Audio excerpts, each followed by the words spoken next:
The strobe lights of Club Prism cut through the haze, painting my skin in electric blues and pinks as I spun across the dance floor, my body alive with a rhythm I'd kept caged for years. I wasn't Caleb Moore, the overworked assistant who lived on coffee and deadlines. Not here, not now. In this moment, I was free, my hips swaying, my heart pounding louder than the bass, until I saw him. Elliot Kane, my ice-cold boss, standing frozen in the crowd, his eyes locked on me like I'd just rewritten his entire world. It was a Friday night in Manhattan, the kind where the city hums with possibility and secrets spill onto the streets. I'd spent the day buried in spreadsheets and emails, fetching Elliot's oat milk lattes and dodging his sharp, clipped orders. He was the youngest partner at Sterling & Frost, a finance firm that chewed up dreams and spat out bonuses. At 34, Elliot was a legend, ruthless, brilliant, and untouchable, with cheekbones that could cut glass and a demeanor that could freeze it. I'd been his assistant for 6 months, and in that time, I'd learned to navigate his silences, his demands, and the way his rare smiles felt like a prize I'd never win. But tonight wasn't about him. Club Prism was my escape, a queer haven tucked in the East Village where I could shed the weight of my 9-to-5 and just be. I'd slipped into a fitted black tank top and jeans that hugged my frame, my curly brown hair loose for once instead of tamed for the office. The music was my pulse, the crowd my oxygen. I danced with strangers, laughed with friends, and let the world blur. Until I saw Elliot. He stood near the bar, still in his tailored navy suit, his dark hair slicked back, looking wildly out of place among the glitter and sweat. His eyes, those piercing gray eyes that usually skimmed over me like I was furniture, were wide, unguarded, drinking me in. My stomach lurched. I froze mid-step, the music fading to a dull roar. Why was he here? Elliot Kane didn't belong in a place like this. He was boardrooms and penthouses, not drag queens and dance floors. I turned to slip into the crowd, but his voice cut through the noise. Caleb, not a question, not a command, just my name, low and raw, like he was seeing me for the first time. I faced him, heart hammering, and forced a casual smile. Mr. Kane, didn't expect to see you here. My voice was steady, but my hands trembled at my sides. He stepped closer, the crowd parting like he owned the place. I didn't expect to see you either, he said, his gaze flicking over my sweat-damp shirt, my flushed cheeks. You're different here. There was no judgment in his tone, just something softer, curious. It unnerved me more than his usual coldness.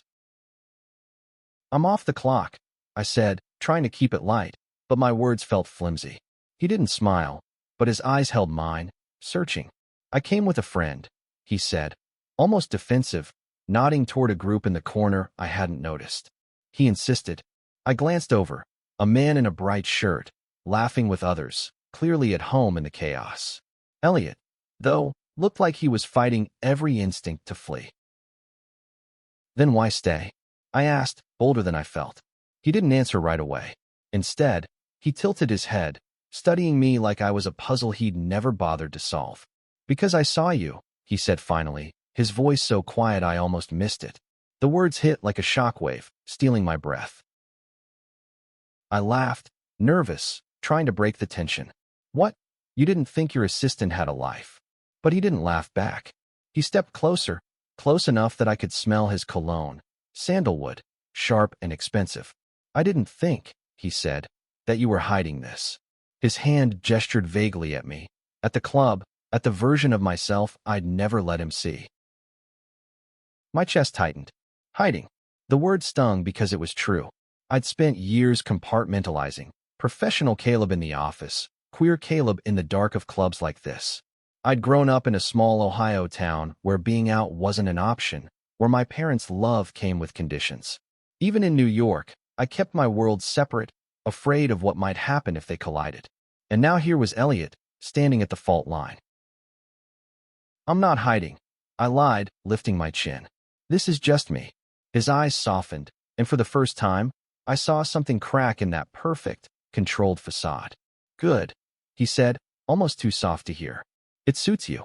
The music shifted, slower now, a pulsing ballad that made the air feel heavier.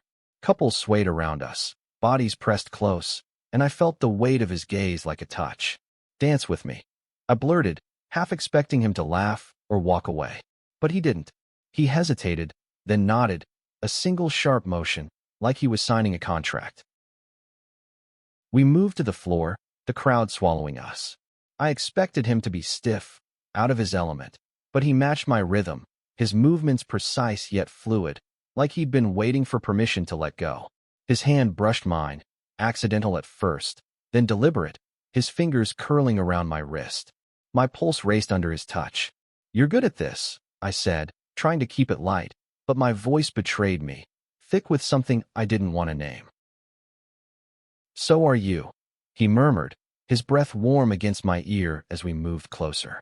The world shrank to this, the heat of his body, the bass vibrating through us, the way his eyes held mine like I was the only person in the room.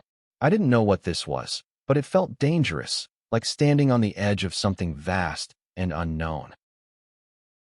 Then the song ended, and reality crashed back. He stepped back, his face shuddering, the moment slipping away. "I should go," he said, his voice clipped again, like he was rebuilding his walls. I nodded, unable to speak, my heart still pounding. He turned, disappearing into the crowd, leaving me alone on the dance floor, wondering what the hell had just happened. The rest of the night blurred. I danced, I drank, I laughed with friends, but my mind was on him. On that look, that touch, that crack in his armor. By the time I stumbled home to my tiny apartment in Brooklyn, the city was quiet, the sky bruising into dawn. I collapsed onto my bed, staring at the ceiling, replaying every second. Elliot Kane, untouchable Elliot Kane, had seen me, really seen me, and I wasn't sure if that was a gift or a curse. Monday morning hit like a hangover, the memory of Elliot's eyes burning into me as I stepped into the sterile fluorescence of Sterling and Frost. The office was a maze of glass and steel, all sharp edges and hushed ambition, and I felt like an imposter in my pressed shirt and tie, the same Caleb who danced without fear now buried under layers of professionalism. I set Elliot's coffee on his desk, bracing for the usual curt nod, but he wasn't there yet, a rare occurrence that left me rattled. When he arrived, he was all business, his suit immaculate, his expression unreadable. "Caleb, the quarterly reports need to be on my desk by noon," he said without looking up from his laptop. No mention of Friday, no hint of the man who danced with me under pulsing lights. I nodded, my throat tight, and retreated to my cubicle, the weight of his silence heavier than any words. The day dragged, each email and spreadsheet a reminder of the chasm between us.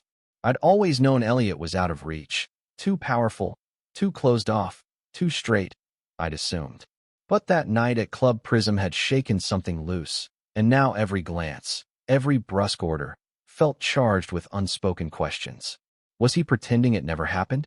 Or was he as shaken as I was? By Wednesday, I couldn't take it anymore. I stayed late, organizing files in his office after hours, hoping for a moment alone. The city glittered beyond the floor-to-ceiling windows, a reminder of the world I'd let myself be free in. When Elliot walked in, catching me mid-task, I froze. "You're still here," he said, not a question, his voice softer than usual. "Finishing up," I said, avoiding his eyes. He lingered, leaning against the doorframe, his tie loosened just enough to hint at vulnerability. "You don't have to work this late, Caleb." It was the first time he'd said my name since the club, and it hit like a spark. "I want to," I said, braver than I felt. "I like being useful." He studied me, his gaze piercing, and I wondered if he could see the truth, that I was here because I couldn't stop thinking about him, about that dance, about the way his hand had felt on my wrist. "You're more than useful," he said, so quiet I almost missed it. He stepped closer, the air between us electric. "You're unexpected." My heart stopped. I wanted to ask what he meant, to demand answers, but fear held me back. Instead, I nodded, muttering something about deadlines, and fled to my desk, my pulse racing. That night, I couldn't sleep. I kept replaying his words, his softened tone, the way he'd looked at me, not as an assistant, but as a person.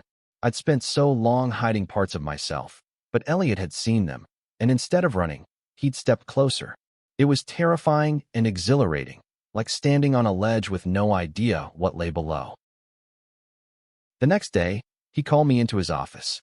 "I need you to come with me to a client dinner tomorrow," he said, his tone professional but his eyes searching. "It's at Lou Bernardine. We're something sharp." I nodded, my mind spinning. A dinner wasn't unusual, but the way he'd said it, the way his gaze lingered, felt like an invitation to something more. I spent the night agonizing over my outfit, settling on a navy suit that hugged my frame, a subtle nod to the confidence I'd felt at the club. When I arrived at the restaurant, Elliot was already there, his charcoal suit impeccable, his presence commanding the room. The clients were charming, the food exquisite, but all I could focus on was him. His rare laughs, the way his hand brushed mine when he passed me a glass, the glances he stole when he thought I wasn't looking. After the clients left, we lingered at the bar, the city's pulse humming through the windows. "You did well tonight," he said, his voice low, a glass of bourbon in his hand. "You always do." I swallowed, emboldened by the wine and the intimacy of the moment. "Why did you come to Club Prism?" I asked, the question spilling out before I could stop it. He froze, his glass halfway to his lips. For a moment, I thought he'd shut down, but then he sighed, his shoulders loosening. "My friend, Marcus, he's been trying to get me out of my comfort zone. He said I needed to live a little." He paused, his eyes meeting mine. "I didn't expect to find you there, or to feel what I did." My breath caught. "What did you feel?" I asked, my voice barely a whisper. He didn't answer right away, his gaze dropping to the bar, his fingers tracing the rim of his glass. "Something I haven't felt in a long time," he said finally, his voice raw. "Something I didn't think I could." The air between us crackled, heavy with possibility. I wanted to push, to ask more, but the moment felt fragile, like a bubble that might burst. Instead, I smiled, soft and tentative. "Maybe you should live a little more often," I said. He laughed, a low, warm sound that sent shivers down my spine. And for the first time, I saw Elliot Kane not as my boss, but as a man who might be as lost as I was. The weeks that followed were a tightrope walk. At work, Elliot was his usual self, demanding, precise, a force of nature in a suit. But there were moments now, fleeting and electric, where our eyes would meet across a meeting room, or his hand would linger when he handed me a file. Each time, my heart raced, torn between hope and fear. I'd spent so long guarding myself, keeping my queerness tucked away from the corporate world, that letting Elliot in felt like inviting a storm into my carefully ordered life. One evening, he asked me to stay late to prep for a merger presentation. The office was empty, the city a glittering backdrop beyond the windows. We worked in silence at first, the only sounds the clack of my keyboard and the soft rustle of his papers. Then he spoke, his voice cutting through the quiet. "Caleb, why do you do this?" I looked up, confused. "Do what?" "My job." He shook his head, leaning back in his chair, his tie undone, his sleeves rolled up. "No. Stay in the background. You're smarter than half the analysts here. You could be more than an assistant." His words hit like a punch. I'd never thought he noticed, let alone cared. "I like what I do," I said, deflecting. "It's steady. Safe." He frowned, his eyes narrowing. "Safe isn't the same as happy," he said, and there was an edge to his voice, like he was speaking from experience. I swallowed, my defenses crumbling. I didn't always have the luxury of choosing happy, I admitted. Where I grew up being myself wasn't safe. I learned to keep my head down. His expression softened, and he leaned forward, elbows on his desk. "You don't have to do that here," he said. "Not with me." The words hung between us, heavy and intimate. I wanted to believe him, but trust was a muscle I hadn't used in years. "Why do you care?" I asked, my voice sharper than I meant. He didn't flinch. Instead, he stood, crossing to my side of the desk, close enough that I could feel the warmth of him. "Because I see you, Caleb," he said, "and I can't stop seeing you." My breath hitched. I stood, meeting his gaze, the air thick with everything we weren't saying. Then, without thinking, I closed the distance, my lips brushing his in a tentative, desperate kiss. For a heartbeat, he froze, and I thought I'd ruined everything. But then he kissed me back, fierce and hungry, his hands cupping my face like I was something precious. We pulled apart, breathless, the reality of what we'd done crashing over us. "This is a bad idea," I whispered, my voice shaky. He nodded, but his hands didn't leave me. "I know," he said, his forehead resting against mine. "But I don't care." That kiss changed everything. At work, we were careful, professional, but stolen glances and brushed hands became our secret language.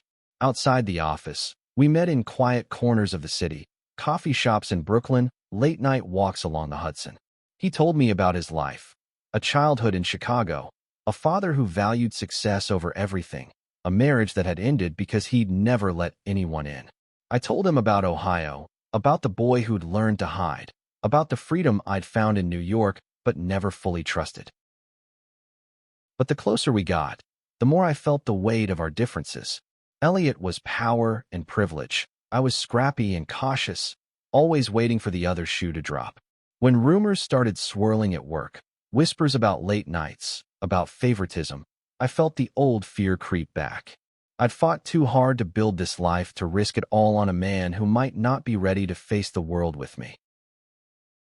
One night, at his apartment, a sleek penthouse with views that made my Brooklyn studio feel like a closet, he sensed my distance. "What's wrong?" he asked, his voice gentle but firm. I hesitated, staring at the city lights. It's not simple, Elliot. You're my boss.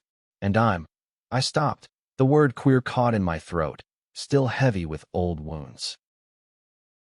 "You're you," he said, stepping closer, his hand finding mine. "And that's enough." But I pulled away, my heart aching. "Is it? What happens when people find out? When it's not just us in this bubble?" His face fell, and for the first time, I saw fear in his eyes, not of me, but of losing me. "I don't know," he admitted, "but I want to find out. With you." His honesty disarmed me, but doubt lingered. I left his apartment that night, the city's hum drowning out the ache in my chest, wondering if love was worth the risk when it came with so many strings. The next morning, I walked into Sterling and Frost with a knot in my stomach. The office buzzed with its usual rhythm, but every glance felt like scrutiny, every whisper a judgment. I'd always been invisible here, just the assistant, reliable and unremarkable, but now I felt exposed, like my secret was written across my face. Elliot's office door was closed, and for the first time in weeks, I was grateful for the distance. By noon, the rumors had teeth. A coworker, Jenna, cornered me by the coffee machine, her smile sharp. "So, Caleb, you and Kane seem close lately." Her tone was light, but her eyes were calculating. I forced a laugh, brushing it off, but my hands shook as I poured my coffee. "Just doing my job," I said, but the words felt hollow. That afternoon, Elliot called me into his office. He looked tired, shadows under his eyes, his usual polish frayed. "We need to talk," he said, closing the door. My heart sank. "About what?" I asked, though I already knew. He paced, a rare crack in his composure. "People are talking. About us. I heard it from one of the partners." I swallowed, my worst fears confirmed. "What did you say?" He stopped, meeting my gaze. "I told them it's none of their business. But Caleb, this could get messy. For you, especially." His concern was genuine, but it stung. I didn't want his protection, I wanted his courage. "Then what do we do?" I asked, my voice sharp. "Pretend it didn't happen? Go back to being boss and assistant?" He flinched, and I hated how much I wanted to comfort him. "I don't want that," he said, stepping closer. "But I don't want to hurt you either. If this costs you your job, your reputation, it's my risk to take." I cut in, anger flaring. "Not yours." He looked at me, his eyes raw, and I saw the war inside him, between the man who'd danced with me, kissed me, and the one who'd built a life on control. "I'm trying to do the right thing," he said, his voice breaking. "Then be honest," I said. "With them. With yourself." I left his office, my heart pounding, knowing I'd just drawn a line neither of us could unsee. That night, I went back to Club Prism, needing the music, the crowd, the reminder of who I was. But it felt different now, hollow without him. I danced, but my heart wasn't in it. When my friend Aisha pulled me aside, her eyes worried, I spilled everything. The kiss, the rumors, the fear. "He's not ready," I said, my voice thick. "And I don't know if I can wait." Aisha squeezed my hand. You deserve someone who's all in, Caleb. Not half. Her words hit hard, echoing the doubts I'd been pushing down. I'd spent so long hiding. But loving Elliot meant stepping into the light, and I wasn't sure he could follow. The next day, Elliot was gone. Out of town for a client meeting, his assistant, me, left to handle the fallout. The whispers grew louder, and by the end of the week, I was called into HR. The meeting was a blur of polite questions and veiled warnings, but the message was clear. Keep it professional, or there'd be consequences. I nodded, my throat tight, and left feeling like I'd betrayed myself. When Elliot returned, he found me at my desk, staring blankly at my screen. Caleb, he said softly, but I didn't look up. We can't keep doing this, I said, my voice steady despite the ache in my chest. I can't keep pretending I'm okay with hiding. He didn't argue, didn't push. He just nodded, his face a mask of regret, and walked away. The days that followed were torture. We moved through our roles like actors in a play, all professionalism and distance. But every brush of his hand, every fleeting glance, was a reminder of what we'd lost. I started looking for other jobs, knowing I couldn't stay in a place where I felt like a secret. But the thought of leaving him, of losing the man who'd seen me so clearly, tore me apart. One night, unable to sleep, I wandered to the High Line, the elevated park where we'd walked together weeks ago. The city stretched out below, a glittering reminder of how small I felt. I didn't expect to see him there, but there he was, sitting on a bench, his coat pulled tight against the autumn chill. Caleb, he said, standing, his voice raw with relief and pain. What are you doing here? I asked, my heart racing. He stepped closer, his eyes searching mine. I couldn't stay away, he said. I've been trying to be what everyone expects. Partner, leader, untouchable. But I'm tired of it. I want you. All of you. And I'm ready to face whatever that means. His words broke something in me, a dam of fear and hope. I wanted to believe him, but trust was a leap I wasn't sure I could take. What's changed? I asked, my voice trembling. He took my hand, his grip steady. Me, he said. You changed me. The air on the High Line was crisp, carrying the scent of damp leaves and city smoke. Elliot's hand in mine felt like an anchor, but I was still adrift, caught between his words and the fear that they weren't enough. You say you're ready, I said, pulling my hand away. But what does that mean? Coming out? Telling the firm? Or just sneaking around until we get caught? He flinched, but his eyes didn't leave mine. I don't have all the answers, he admitted, his voice low. But I know I'd rather lose everything than lose you. The rawness in his tone disarmed me, but I couldn't shake the image of HR's warning, the whispers, the life I'd built teetering on the edge. I need time, I said, stepping back. His face fell, but he nodded. Take it, he said. I'll wait. And then he was gone, his figure fading into the city's glow, leaving me alone with the weight of his promise. The next week was a blur of work and doubt. I threw myself into my tasks, avoiding Elliot's gaze, but his presence was a constant pull. My friends noticed. Aisha dragged me to coffee, demanding answers. He's trying, Caleb, she said when I told her about the High Line. But you need to decide what you want, not just what you're willing to risk. She was right, but clarity felt out of reach. I'd spent so long protecting myself, building walls to keep my world separate. Letting Elliot in meant dismantling them, and the thought terrified me. But so did the idea of losing him, of going back to a life where I was just the assistant, invisible and safe. Then came the firm's annual gala, a glittering event at a midtown hotel. I'd helped plan it, but attending as Elliot's assistant felt like walking into a lion's den. I wore my best suit, my curls tamed, my nerves raw. Elliot was there, commanding the room in a tuxedo that made my chest ache. He didn't approach me, but his eyes followed me, a silent question in every glance. Halfway through the night, I stepped onto the balcony for air, the city's skyline a dizzying backdrop. I didn't hear him approach until he spoke. You look good tonight, he said, his voice soft but steady. I turned, my heart pounding. You shouldn't be out here, I said, half joking, half serious. People will talk. Let them, he said, stepping closer. I'm done hiding. Before I could respond, he took my hand, pulling me into a shadowed corner. I told the partners, he said, his words rushing out. About us. About me. I'm not ashamed, Caleb. Not of you, not of this. My breath caught. What did they say? He shrugged, a wry smile tugging at his lips. Some were shocked. Some didn't care. One threatened to leave the firm. But I'm still here, and so are you. His honesty floored me, and for the first time, I saw not just the man I loved, but the man he was becoming, brave, flawed, real. I kissed him then, not caring who might see, my hands gripping his lapels as the city hummed below us.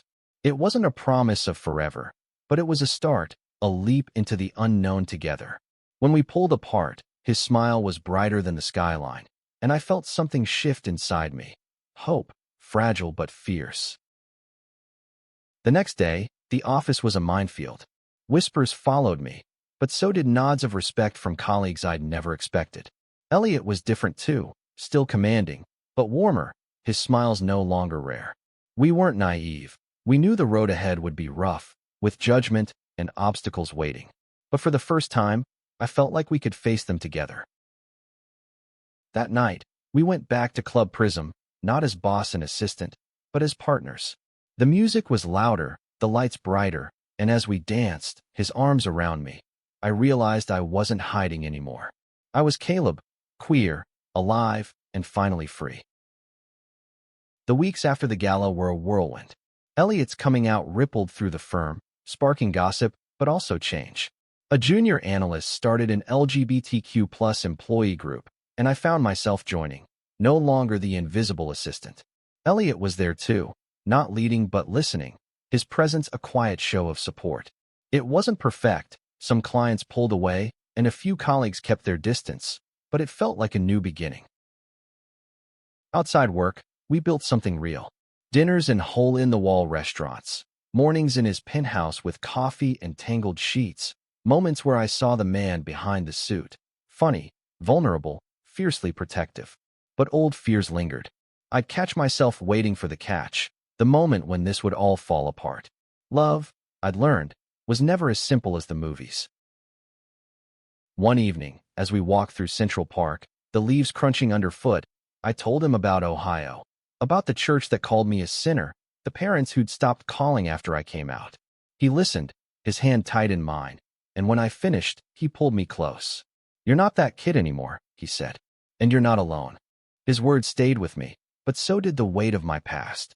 When an email from my mother arrived, formal, distant, asking to meet, I froze. I hadn't seen her in years, hadn't heard her voice since I'd left for New York. Elliot found me staring at my laptop, my hands shaking. "You don't have to do this," he said, his voice steady. "But if you do, I'm here." I decided to meet her, choosing a quiet cafe in Brooklyn, far from the firm's polished world. She looked older, her hair grayer, her eyes wary. "I've been reading about you," she said, her voice clipped. "About your life." The word hung heavy, loaded with judgment.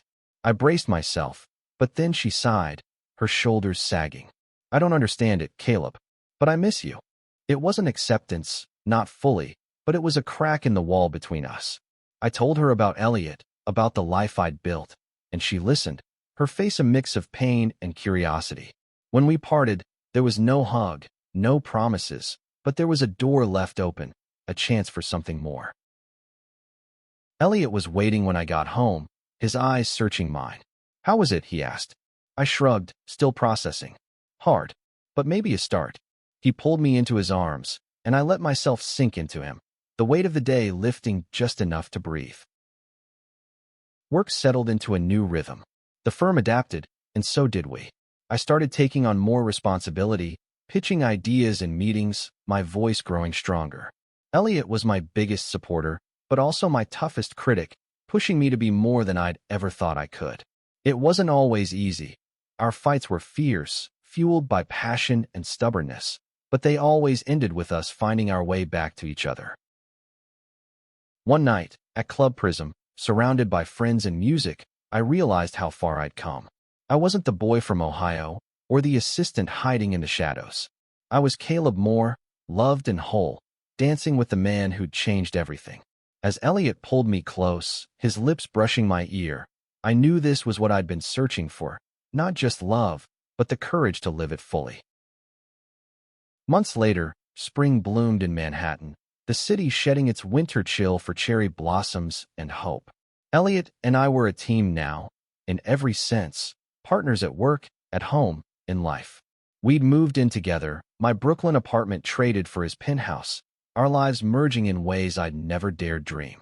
But the real change wasn't in the address, it was in me. I'd started a mentorship program at the firm, helping young queer employees navigate the corporate world. It was small, but it mattered, a way to give back what I'd fought so hard to find.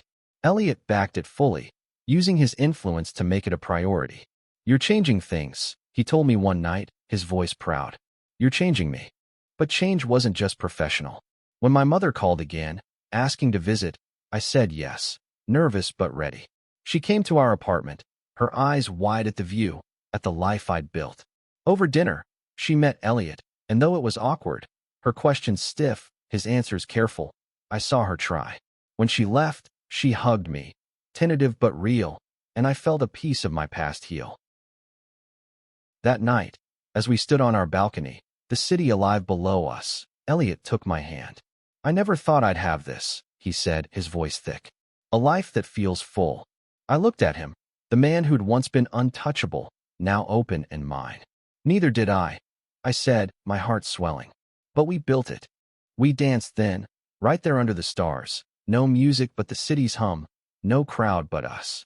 It wasn't Club Prism, but it was ours, a moment of joy carved from years of hiding and fear. I thought of the boy I'd been, the one who'd thought love like this was impossible. And I thought of the man I'd become, brave enough to claim it. Our story wasn't perfect. There were still whispers, still challenges, still days when doubt crept in. But we faced them together, two men who'd found each other in a city of millions, who'd chosen love over fear. And as we danced, the skyline glittering like a promise, I knew that was enough.